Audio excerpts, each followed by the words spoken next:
would like to welcome Sharad Kohli today because we're going to be talking about a very important topic, which is the state of economy after the times that we're seeing now, which is coronavirus. Sharad is the founder and chairman of KCC Group. He's an Harvard alumnus, and we often see him on various television debates on prime TV channels like Republic, NewsX, CNBC Awaaz, etc. So first of all, Sharad, thank you so much for Thank you. Thank you so much, Tanya. Pleasure being with you. agreeing to have this conversation.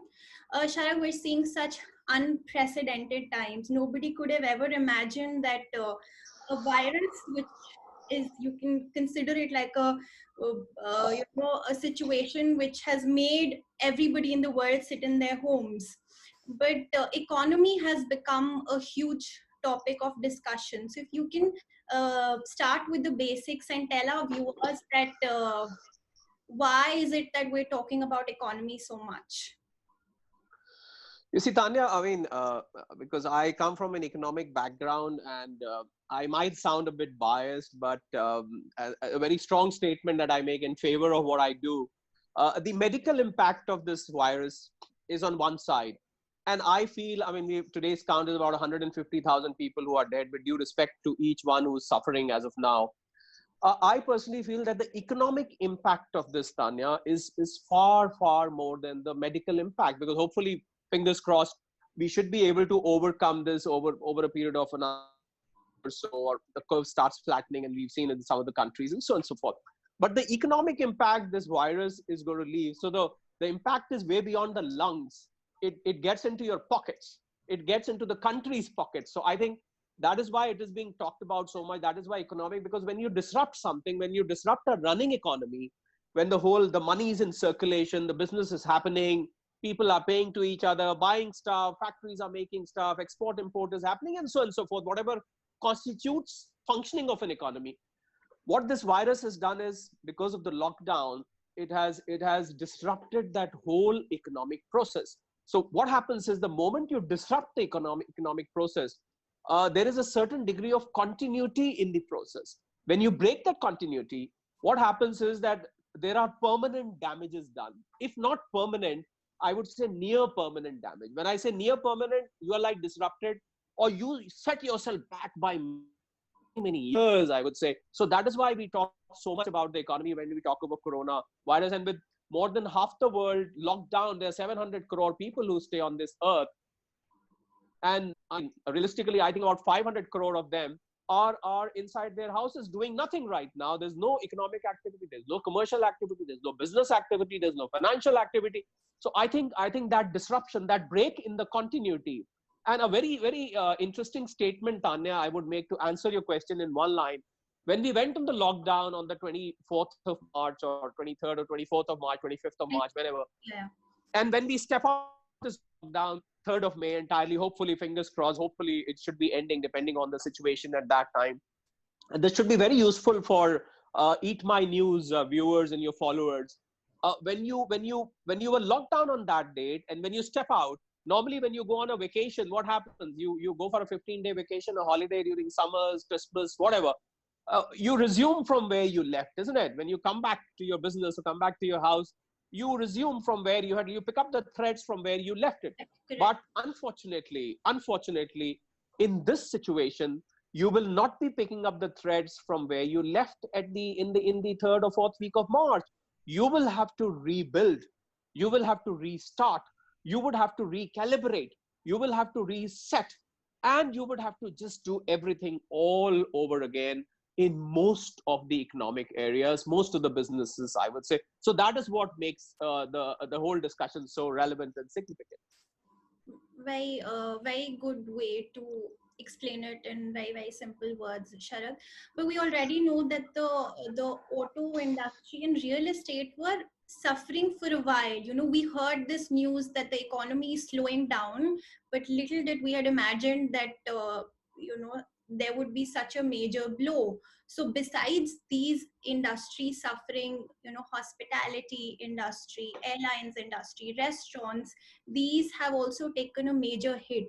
So why was this happening since a while, and now that this has happened, how will the situation become worse for all of these sectors?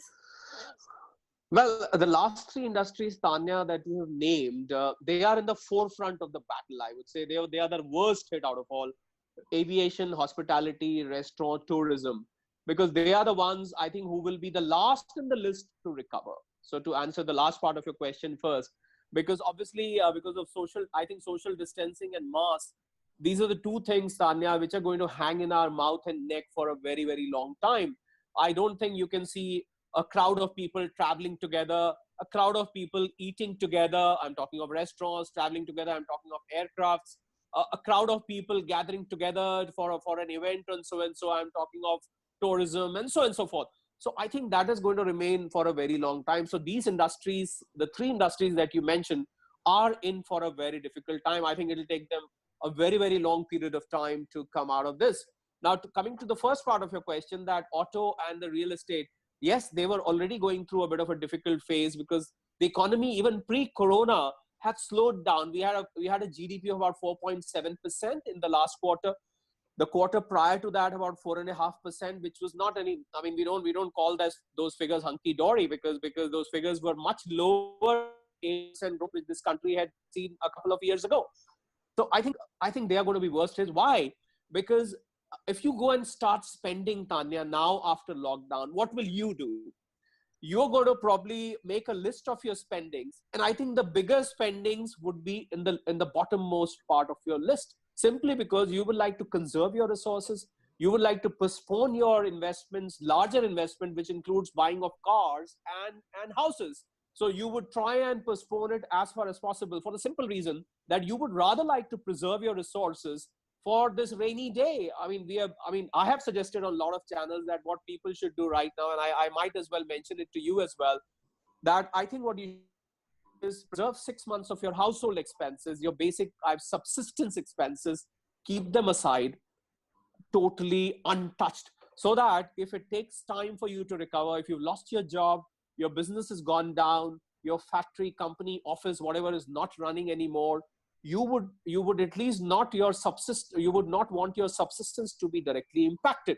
So keep them aside, do not touch them. So I think what do? You'll probably look at all these rather than going for, I don't think the moment lockdown opens, you're going to walk into a Maruti showroom, or you're going to probably walk into one of those realtor company traders to go show me a house. I'm interested in buying a luxury apartment. So I think, because these are the, unless of course there might be exception, as they say, exception proves the rule.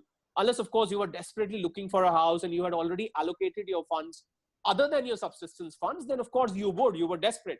But otherwise you would probably put a second thought to it. Yes. So confirming what you said, yes, they are in for very, very difficult times. Tanya, this world economy size, in case for Eat My News followers and viewers, is of the size of $90 trillion in all. Whatever you, me, and the rest of the world earn is $90 trillion. $9 trillion out of that is expected to be knocked off by IMF estimates, which is almost of the size, Tanya, of the Japan and the German economy. So you can imagine these two country economy sizes being knocked. They are amongst the G7. They are among the top economies of the world. So with only $81 trillion left, the job losses are going to be humongous. I mean, just cannot count. We just take India. Let's not go outside. And a CMIE estimate, the Center for Monitoring of Indian Economy estimate, says that as we talk today, 12 to 13 crore people, Tanya, have already lost their jobs. You can imagine what is. And I'm talking of the unorganized sector right now. We count the organized sector where people are getting pink slips, people are getting pay cuts, people are being sent on furloughs and so and so. Yes, we are in for as you started by saying, we are in for unprecedented time, never seen before, unless you are 100-year-old and you had seen the Great Depression of 1930, or probably the World War, which started in 1939 and ended in 1945. Unless you've seen something like that, I really don't think anybody would have ever imagined that in their lifetime they're going to go through something like this.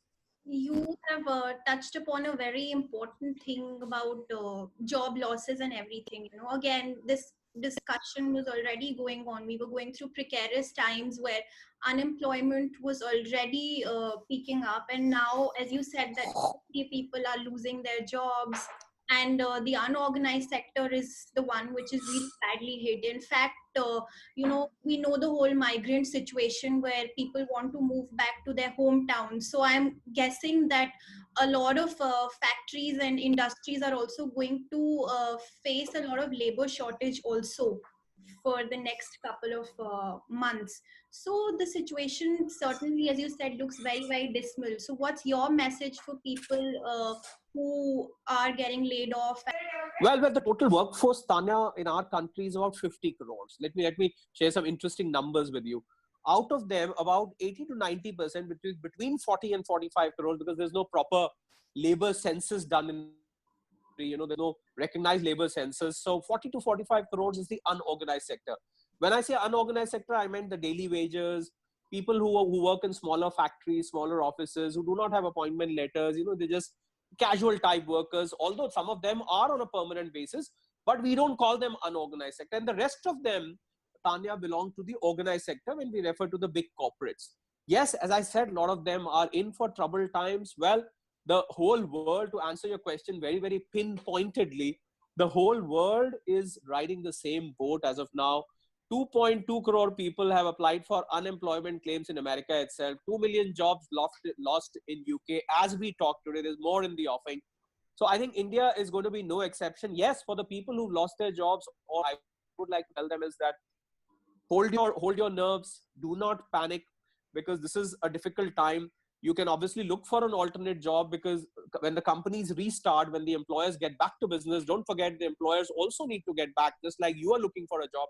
So I think the year 21-22, Tanya, is throwing a very promising opportunity for a country like India to grow at a much faster rate than the rest of the world. The IMF estimate says that we would grow at 7 point something percent. I'm quite bullish on that. So I think hold on to your nerves. This is not the end of the world. And there's one more message I have to give to answer your question, that if you've been laid off, I'm also, I've been given the designation of a startup guru by HT and TOI, because I mentor a lot of startups. I think this just might be the time of your life where there would be this turning point. Every person who's employed, Tanya, correct me if I'm wrong, every person who works for somebody has got that flame burning within, that, gosh, if I was on my own, I wish I was doing something of my own. Every person, even the person who's the CEO and employed, even he or she, that I wish I had something smaller, not where I didn't have to listen to my boss's orders and so on and so forth. This just might be your opportunity to think of starting of something of your own. So do not crave for a job. Obviously, you need to try for other jobs, but if you don't find, don't get disheartened, don't feel sad, don't be disappointed. I think based on your capabilities, start something of your own, which is relevant to to today's circumstances, relevant to today's situation, something which people want at this point of time. I think this is the best time to go for a startup, start your small little business. And let me tell you, all the businesses do not need big investment. So if somebody comes back and tells me, oh, business is a lot of investments, that's not true. There are a lot of businesses which can be started with a very, very minuscule amount of money. So I think that is one suggestion. Of course, the second suggestion, we can't have all the crores of people who may or may be laid off. We hope that they are not laid off, but if you are, you can't, all of you cannot go for startups. So I think my message is, do not panic, hold your nerves. The time to come for this country, India, is very, very good. India is going to be one shining star in that dark sky where the rest of the world would be struggling to stay afloat. So that's the message I would like to give. That's great, Sharad. Hearing you gives a lot of hope. I mean, with the internet and the digital economy, I think it's time for a lot of new innovations and creativity. And I mean, that's my personal opinion, is that every crisis leads to newer problems, and every new problem leads to newer solutions. Absolutely. So we Absolutely. hopefully see a lot more newer solutions, and that's why everybody's kind of curious at what the post-COVID time will actually look like. But another ray of hope that we've been really hearing is that a lot of people are talking about India's potential as a manufacturing hub. When Suzuki came into India, it's a success story. They have kind of reaped into all that India has to offer. And here, other brands are also announcing potentially that, they are considering moving into India. So, do you think India has the capability to become the next manufacturing hub, given that there are so many supply chain bottlenecks that brands are worried about, given the China situation and the whole US China trade wars and everything that's led to Well, happening to the virus? Yes. well, that's a very significant question, Tanya. That yes, India has got that capability. What Indian businessmen, Indian entrepreneurs, Indian manufacturers need a bit of hand holding. See how did China become world's factory? Because the Chinese government was so much favorable. They literally dragged you from your home, come and set up a unit here. We are here to do everything for you.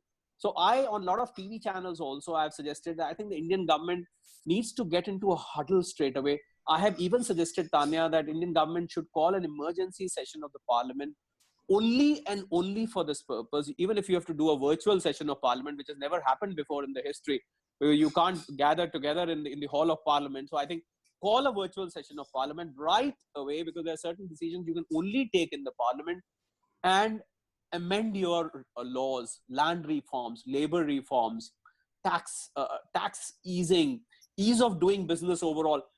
I think if you create a single window, imagine if I'm a manufacturer, I want to set up a factory of, let's say, mobile making, which 80% of that is right now imported from China. What do I need? I need land, I need labor, skilled labor, I need favorable labor laws, I need easy taxes, I need less of hassles to be able to do. Why will I sit back? I think it's just too complicated to set up a factory in this country. So I think if the Indian government comes forward and lends its hand, and a single window, Tanya, is get your GSTs and the income tax registrations and the labor registration, you get the land, you get even bank finance. I think if one window does it all, I can guarantee you this country has got amazing capability to replace China sooner than later. That is, in fact, Tanya, today the biggest predicament before the world. The entire America, Europe, they have so much angst against China as of today. Look what China has done to rest of the world. They have killed people literally. They have locked down people in their houses, and they have destroyed the economies.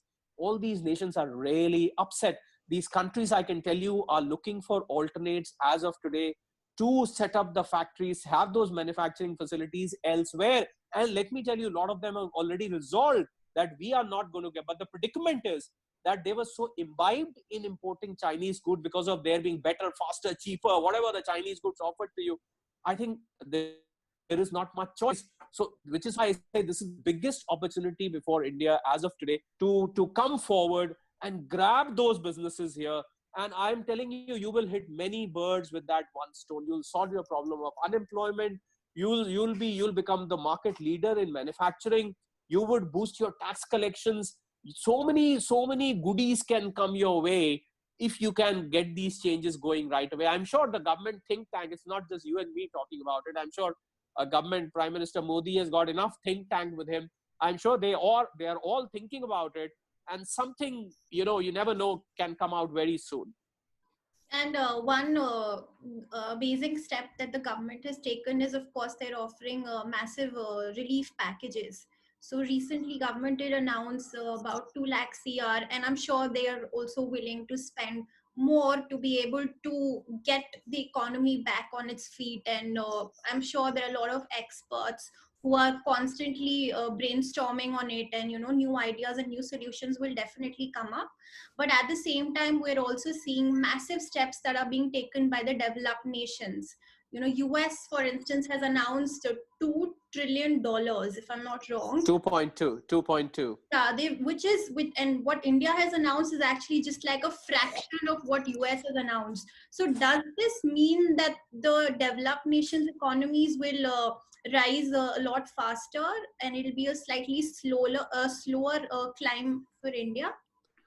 No, those economies, Tanya, will come back to the level where they were operating right now. But India because India is a consumption-driven economy. With 132 crore people, it's consumption-driven. See, US is a $22 trillion economy, and they straight away sanctioned 10% of the GDP, which came to 2.2 trillion. Indian total economy size is 2.9 trillion. You can imagine US gave 2.2 trillion for just as a relief package. See, relief packages coming from India are of a different. Relief packages basically to rescue the and repair the damage which has been done because of this lockdown and coronavirus. So those relief packages are different. But I think what will ultimately be needed, first you need to bring your economy back on track, which is right now gotten off the track, and there is everything is at a standstill. First you need to start and get it moving. Once it starts moving, I think parallelly, I would say, if you leave it to me, I would parallelly do something to do these reforms along with, so that when you get back on track, you straight away get back on track with those people who are already in business and get those new manufacturers or new investors also into this country. See, we can't match the developed nations in the relief package. In fact, Japan has given 20% of its GDP. So we can't match in money, but we can match policies. That what is required as of today, as far as India is concerned, Tanya. Well, there is see what this lockdown has done is, just to explain you very briefly in economic terms, it has frozen the liquidity of the country. So what are you doing? Everybody is sitting on money. You're not spending, and no money circulation is happening right now. So when you step out, what is going to happen? You will probably hesitate in spending. So who would be that first person? I'm talking of in a larger perspective. Who would be that first person to spend? I think it will be the government. So government will have to put money into the pockets of especially the people who are on very, very low income, or who have no income as of today. You've got no employment. So you will have to put money into there. Obviously, if I talk of relief package, you will probably have to do a separate show on what needs to be done, but there is something cooking up in the government power corridors.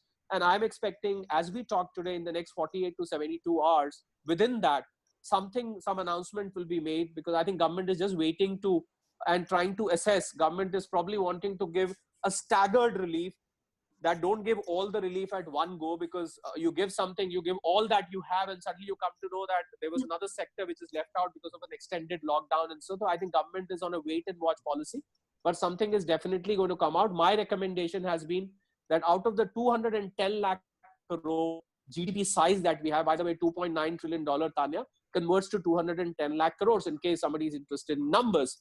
Now, even if you give 10% of that, well, if the lockdown had ended on 14th April, I had recommended 5%. 5% comes to about 10 lakh crores. But now, since the lockdown has been extended, see, each passing day of the lockdown, while we are naturally sitting at home, trying out new dishes, moving around from the drawing room to the bedroom, from the bedroom to the bathroom, to the kitchen, to so on and so forth, each passing day, Tanya, has an approximate cost of 50,000 crore rupees on the economy while it remains locked down. So with the lockdown extended, my recommendation is will have to share out at least 10% of the economy now, which is about 20 lakh crores. Now, I can be questioned that where will this money come from? I've got solutions on that also. Being an economist, economists always have solution. If you're putting a problem, I got to have a solution. There are solutions that you can have corona-free, tax-free bonds. You could forget about fiscal deficit for now. Go easy on fiscal deficit. No rating is going to be affected. Even if your rating is affected, no investor is going to come in this situation. All are alike. So I think government will come forward. Without the government support, I would say, Tanya, as a concluding remark to your question, that without government support, economy will find it very difficult to get started again. It's like you've got a car standing outside your house or within your house, and you step into the car without the key. So the key to that car is the liquidity, and that liquidity will have to come from the government. So I think government has got a very important role to play, and a lot of and the entire country, I would say, at least the economic part of country, is staring at the government right now, like a hungry dog, who stares at food, is staring that when will that come. I think that is the situation, but I'm sure it's in the pipeline, and over the next 2 to 3 days, you're going to hear something positive. Fingers crossed, of course. Rightfully said that you said the government is the first one who should be kind of spending more, Yep. kind of giving that assurance to the industries or the citizens. But for all the viewers here who must be curious, that should they be spending more, or spending and investing, or should they be saving more and saving for the rainy day? I think if you have money, I would say if you have enough money with you, we cannot give a general opinion, Tanya, for all your viewers, because I'm sure all of them come from different strata of the society. All of them have different economic backgrounds. All of them have different bank balances. Let me be very straightforward. So if you got enough money in your bank, if you got enough with you, go ahead and spend, because when you spend, you do help the cause of the economy. If you stop buying, if everybody stops buying, imagine there'll be more unemployment. If you don't buy fridges and the televisions and the air conditioners and the cars and the houses, imagine people, thousands of people who are working in companies, how will they get their bread and butter? So I think if you've got the money, please do not get into a panic mode, go and spend. But of course, if you live on limited resources, then as I said, leave 6 months for your household. And for the rest, please do go and spend. No heavens have fallen down. Yes, it's unprecedented without a doubt, but no heavens have fallen down. We will be back to normal. Just that we have been set back by about a year or so. And eventually we will spring out of this much stronger, much more efficient, much more capable, and much more wealthy as well. Yeah, I'm sure. I think when this ends is when we'll actually find out, because we assume humans to be very rational, but when the time actually comes, that's when we see, how is it that the people are behaving given the current circumstances and everything. But Yeah, thank you yeah. for that advice. So on the ending note, I mean, you've already said a lot of things that look very positive for us as a country and the economy. So on a in the ending note, if you could just tell us that how has this COVID situation brought something positive to the humankind in general? Well, a lot of positives also. See, nothing is made of only negatives, and nothing is made of only positive as well, Tanya. We all know that. Look what it has done. The crime rate has done. If you are the crime rate, there are no robberies, no murders, no rapes happening. Yeah, you see the nature blooming right now. I could see the bluest part of the sky, which I have probably not seen for many years. There is the pollution levels are down. The sun is so bright and clear. We don't see this kind of sun in so many years now. So I think there are a lot of good things. And the biggest challenge, this of course is about the nature, and we see animals walking on the road. The animals suddenly find, where have the human beings gone? So, but I think the biggest takeaway from this is that every major happening in life always teaches you a lesson. And the lesson is that nothing in this world can be assumed to be continuous. Nothing in this world is going to last forever. Every good thing at some point comes to an end or has a break. So I think this has taught that lesson, where people sometimes assume, oh, we're going to, for 30, 40, 50 years, nothing is going to change. We are only going to grow and grow. So I think this tells us that life is a mix of everything. You have to face sometimes, and especially when there is something, it is not happening with my family, your family, my locality, your locality, my city, your city, my state, your state, my country, your country. It is happening with the whole of the world at this point of time. So the biggest consolation for everyone is that the whole world is riding the same boat. You are not an exception. Obviously, you do think of yourself. So do not panic. Be positive. Look forward to a bit of a difficult time. No doubt when the lockdown opens, you're going to go out and assess your losses. You were in job, you will suddenly find your employer saying, thank you so much. It was an absolute pleasure working with you for all these years, but you've got no money to pay you. So you're running a business, you will see that your clients or customers have suddenly disappeared. They don't want to pay you anymore. Yes, you're in for a difficult time, but this is not the end of the world. You must look forward to a very good time in the times to come. Have patience, and I think this patience is going to pay off to make you come out of this stronger. Great. Yeah. In fact, I was also reading up where the health of people has improved. Now all that the hospitals are Yes. with coronavirus, other diseases are at a steep Oh decline. yes, you're not It's you're not. not eating fast. You're not eating junk. People who are eating pizza, I don't think they're ordering pizza since yesterday. People who are ordering from burgers or all that junk food, is you're eating pure homemade self cooked food. And I think nothing like it. Look, your overall health will, minus the COVID, your other ailments may be gone by the time you come out. There might be this is like a detox. Great positive encouraging message from your side. The times are tough, but I think the fact that we're all in this together gives us all the more strength. I hope that revival will happen, but I hope the suffering is minimal and it happens faster than we imagine, and things get good for everybody very, very soon. Nonetheless, thank you so much, Sharad, for your time. Thank you. Thank you so much. Thank The you. Thank you. It was pleasure a pleasure connecting with you. connecting with you. Thank you very All much. the best to Eat My News team. All the best to you. Thank you very much.